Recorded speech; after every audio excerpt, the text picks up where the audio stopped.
Now, I'm certainly not going to lie. Heading into this one, I know I was feeling this way, and I imagine many of you had to be feeling the same way. It's going to be Bears in a featured national spotlight game that just reeks and screams, Bears football ahead! I know I'm not lying, but a lot of Bears fans, I know, deep down, really, really wanted this one, myself included. And it had very, very little to do with the opponent, the Dallas Cowboys, right? And I think it had everything to do with the fact of who was the defensive coordinator for said Dallas Cowboys, former failure of a head coach, Matt Eberflus. That's right. This was about revenge. This was about a head stomping, if you will, for the past almost 3 years of what we were subjected to watching this Chicago Bears team. I would be lying again if I didn't say at the beginning of this game, when the Bears offense gets the ball to start and immediately goes 3 and out, I said, oh, fuck it, there we go. Bears football all around. And then you see the Cowboys on their first offensive series. They're moving the ball down the field. And you're like, oh, God, here we go. But then of all people, Tyreek Stevenson with that beautiful rip of the ball away for Javonte Williams as he's running down the left sideline. He told Tyreek Stevenson to take that hits philosophy and stick it where the sun don't shine, brother. That doesn't work for me, dude. You goddamn right. The Bears weren't putting over the Cowboys on this fucking game. Holy shit. That was an ass kicking. And it was fun. How much fun was that? Feature this. Jeff says, get Luther Burden involved in this offense because his speed brings something that this offense really needs. Get Colston Loveland involved in this offense because for God's sakes, you fucking drafted him 10th overall, and his speed at that position brings a different dynamic to this offense. Well, wouldn't you know it, first fucking drive, 34-yard pass play to Colston Loveland. You're like, big shock. Yes, more of that, please. Unfortunately, it sounds like he hurt his hip and he was out for the rest of the game soon afterwards. And now we wait to see how serious that injury might be. But then Caleb strike down the field to Rome Odunze touchdown, and you're like, okay, here we fucking go. That's the Eberflus defense we were waiting for. No pass rush, bad tackling, and absolutely piss poor coverage and blown assignments all the fucking way around. And God love it. Now, many of us, I'm sure, reasonably so, because knowing dumb dick Dennis Allen in this defense of the Bears was going to be bad, that you were expecting this was going to have to be a shootout. Well, one team showed up for the shootout, and it certainly wasn't the fucking Cowboys.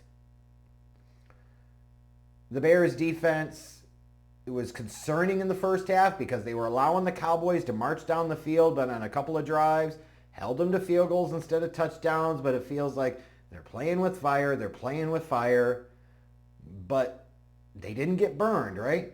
But they did start to get Luther Burden involved in the offense, and wouldn't you fucking know? One of the ugliest flea flickers I've ever seen. DeAndre Swift can't even fucking execute that right. And bam, it's a big play. Like, I mean, what are we doing here? Like, this is fun, right? But getting Luther Burden involved, you saw it, 3 catches over 100 yards receiving. The only thing you want to see is more of them in this fucking offense because his speed changes things. He's the one player in that receiving core, no offense to Rome, but he's the one receiver in that group that opposing defensive coordinators could actually be worried about and say, we have to figure out how to minimize the damage he can cause. They might be willing to live with Rome catching a bunch of stuff in the 5 to 12 yard area. But Luther Burden III is the home run threat. Luther Burden III is the guy that can take the top off the defense. Luther Burden III is the guy that changes everything and opens everything up. And my hope is today that Ben Johnson stops being stupid about his usage and says, I don't give a fuck who's getting paid what. I don't give a fuck about anything else. Got to find a way to get that young man involved in this offense more because you just saw the impact and the difference that it made. Now, granted, you got to be careful to not get too carried away with it because they were ultimately facing a Matt Eberflus defense. I'm just saying. They already aren't that talented and you know they're not well coached. But how ironic it is, right? That in today's game, Matt Eberflus did more to develop the confidence and pave the way for development of Caleb Williams than he did all of fucking last year. How ironic is that? It was fantastic. I'm assuming for Caleb it felt really good. Just like I know this game felt really good for a lot of Bears fans. And I know there are a number of you that were sitting there when the Bears were up 10 after that long-ass drive. You're sitting there, it's 4th and 5. You're like, oh, kick the field, go up 13. Nah, fuck that! Fuck that! I said at the time, I tweeted it, you gotta go for it. Go for the fucking throat. Be aggressive. And they were. And it paid off. Beautiful play. Caleb gets out of the pocket when there's only a 3-man rush because, of course, dumbass Eberflus wouldn't bring any pressure on a 4th and 5. Why would he? Just let the quarterback stand there and pick you apart. Bears fans know that's exactly what the fuck was going to happen. And Ben Johnson knew he's going up against a fucking scarecrow numbskull, so therefore he's going to fucking go for it. And DJ Moore, wide open touchdown. Yeah, like, this felt good. But Bears fans have got to be careful, and the Bears have got to be careful. And we're going to make memes and joke about Ben Johnson not smiling. But it's kind of like that Larry Bird after Reggie Miller hits a game-winning 3 in Game 4 of the 98 Eastern Conference Finals look, right? It's knowing, oh shit, there's 7/10 of a second left on the clock, and they've got Michael Jordan on the other side, and then he almost cans the 3 to win it. It's Kobe Bryant when you're up 2-0 in the finals. Why aren't you smiling, Kobe? Job's not finished. Job's not finished. That's right. Because even what we saw today, there's still a lot of work for this team. Like if you look at the running backs, Javonte Williams is okay. He's adequate as an NFL running back. But frankly, I thought Brian Schottenheimer was really dumb today by not giving him 20-plus carries because the Bears really didn't know how to stop him. I think he had like 10 carries for 76 yards. He's trying to do this stupid timeshare with Miles Sanders. Even Miles Sanders had an okay performance, but you have to know who you're going up against, and you have to adjust based off of the results of the game, and the Bears couldn't stop you on the ground. This should have been a big day for Javonte Williams, but what was really striking is when you see even an average NFL starting running back and how much better he is than DeAndre Swift, it's striking, especially as a between-the-tackles ball carrier. Now, Swift had a nice play on the screen pass that went for big yardage, but again, that's him in the wide open spaces, and I could even counter with, well, if you had a better running back with more big play home run ability, that might actually end up as a touchdown. But when you think about just the play in, play out, like nuts and bolts of being an every down back, DeAndre Swift fucking sucks. And the only justification there could be for him to continue to be the primary bell cow back for the Chicago Bears is Ryan pulls his fucking ego because he doesn't want to admit that he signed the wrong fucking running back. That's it. And you saw it later on when Kyle Monangai came in and got some carries. You joke about, well, he lost a bunch of yards on that one run, but he actually ran with physicality and effort. And the fact it took multiple Cowboys to bring him down, meanwhile DeAndre Swift's going down too often, far too often with first contact, first touch. Like, Swift as a complementary change of pace guy and somebody who utilizes some of those screens and in the passing game, okay, sure.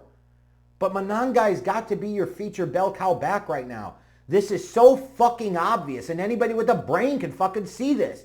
And I hope, as we saw Monangai get more touches today out of the backfield, and of course, naturally be far more productive as a runner than DeAndre Swift, that will open the Bears coaches' minds to saying, Ben Johnson, Declan Doyle, of, oh, yeah, he needs to be our running back one. The offensive line looked better today, but again, you're going up against a Matt Eberflus defense, so you know they're not going to generate a ton of pass rush. So it's careful. You got to be careful not to take away too much from that. You know, as far as Caleb Williams goes, it's fantastic, right? 4 touchdown passes. Poor Wiener Circle's going to have to give away free hot dogs per their promise on Twitter. They're going to have to do that on Tuesday. That's what the fuck you get. You know, with your big mouth, that's what you get. It's a little sad to see Caleb get to 300 yards passing, but at the same point in time, there's still multiple throws that he just flat out missed today. And you're going to think this is nitpicking, and you're going to think, oh man, just be happy they won. The Bears are still 1-2. I don't want mediocrity. I want fucking greatness. Do you understand that? Caleb has to be better. If you don't share that mindset, then you're part of the problem. I guarantee you Ben Johnson shares that mindset with me. He knows that, yeah, Caleb, that the big bomb that he hit was fucking beautiful to Burton, right? Like fantastic. Some of the big throws he made were great, but some of the basic soup and nuts and bolts types of throws, he just continues to not execute. Throwing it at the receiver's feet, throwing it 5 yards over their head. If Caleb wants to not just be a good quarterback in this league, but a great one, a top tier type of quarterback, he has to get better at that. Now, we're seeing him play better within structure, and that's fantastic development. You could see the clear difference with competent coaching versus what he had last year. But you also look at this defense and you say, yeah, it's great. They got a couple of sacks, but that Cowboys line stinks. Even a competent defensive line gets 5, 6, 7 sacks in this one. The Bears had 2. You look at this and you say, hey, they only allowed 14 points. Sure. They got a couple of great defensive plays and picks from Tremaine Edmonds. Absolutely. Tyreek Stevenson took the ball away on that early in the game. That was a big play early on. Kevin Byard with a pick late. So they forced 4 turnovers, but at the same point, they couldn't stop the Cowboys on the ground. And Jake Ferguson was killing them over the middle, even though he was only averaging like 7 yards per catch. But they weren't really getting pressure. They weren't defending the run well, and they still weren't covering very well. It has to get better. The Bears got lucky as much as anything else that the Cowboys aren't a better team, because a better team probably puts up 40 plus on this defense. This is still a really bad defense. I don't know if it's quite Mel Tucker 2013 levels of bad, but it's certainly getting to that fucking point. Don't let the score fool you. Don't let some of the turnovers, while they're great and spectacular, fool you. Now, I know some of you just want to celebrate. You're looking for some positivity. I get it, right? But again, that is Bears football all the way.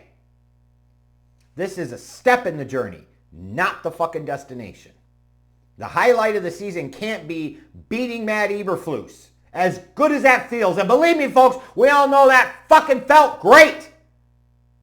This has to be the start of something, not the culmination.